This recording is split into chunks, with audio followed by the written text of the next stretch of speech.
The controversial heartbeat bill is officially halfway through Congress. The House passed the anti-abortion bill this morning. That bill bans doctors from performing abortions after a heartbeat is detected, which is roughly about 8 weeks. 2/3 of the House voted for it after lawmakers debated it.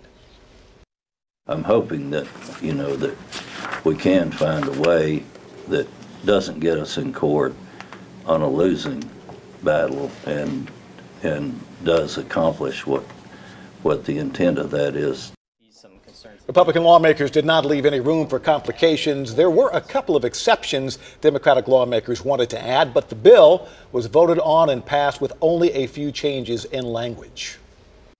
I had a timely filed amendment that would recognize victims of rape and incest in this legislation. My entire district's voice was silenced today.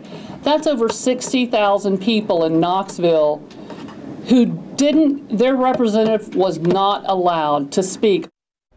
The bill now heads to the Senate, which has been in no hurry to address the bill on their own. They haven't even put the bill through a committee vote.